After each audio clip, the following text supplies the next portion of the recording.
31 डिसेंबरच्या रात्री जेव्हा दुनिया पब आणि डीजेच्या झगमगाटात फिरकत होती, तेव्हा आम्ही एका अशा जागी होतो जिथे मोबाईलला रेंज नव्हती, पण काळजाला सह्याद्रीचे कनेक्शन मात्र पक्के होते.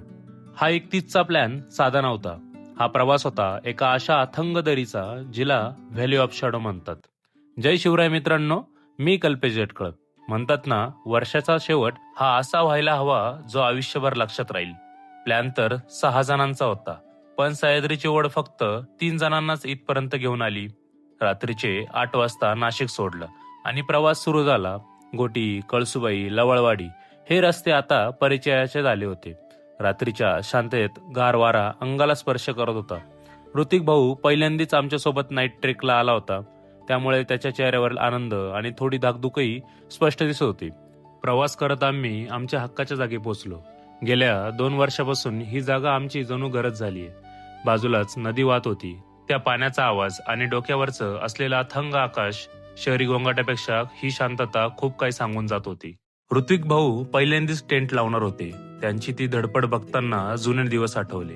टॉर्चच्या उजेडात टेंट उभा राहिला आणि आता वेळ होती ती पोटाची खळगी भरण्याची. आम्ही आमची कामं वाटून घेतली. कोणी भाज्या चिरत होतं तर कोणी पाणी आणत होतं. ती शांत रात्र, बाजूला नदीचा आवाज आणि चुलीवरचा तो उबदार प्रकाश. त्या वातावरणात मसाले भाताचा जो सुगंध सुटला होता ना, काय सांगू. कल्पेश, बोल. आपण आज वर्षाच्या शेवटच्या दिवशी इथं आलोय. हा, दरवर्षीप्रमाणे आलोच आहे. पण इतर 2 वर्षापेक्षा या वर्षी तुला वेगळं काय वाटतंय? यावर्षी कसं आहे माहिती हा. का, सगळं नियोजन होतं. म्हणजे आपण नाशिक निघणारपासून काय घ्यायचं काय नाही सगळ्या गोष्टी माहित होत्या. आणि दरवर्षीप्रमाणे आज आपलं 3रं वर्ष आहे. हा. बरोबर, 3ऱ्या वर्षी आपण इथंच आलेलो आहे. आणि आज म्हणजे असं म्हण की आपण 12च्या आत हा. जेवण बनवून आणि इथं पोहोचलो 12च्या आत आपण. म्हणजे अरे पहिला ट्रेक असेल आपला हा का? आपण 12च्या आत जेवण करतोय.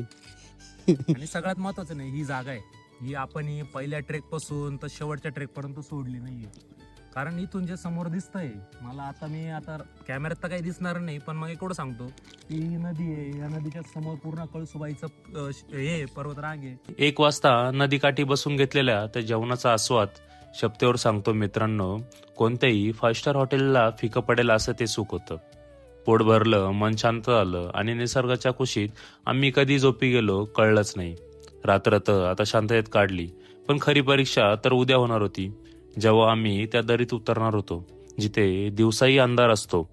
कशी असेल नवीन वर्षाची पहाट आणि कोणतं गुपित दडलंय त्या दरीमध्ये, जाणून घेण्यासाठी पाहत राहा पुढचा भाग. जय शिवराय.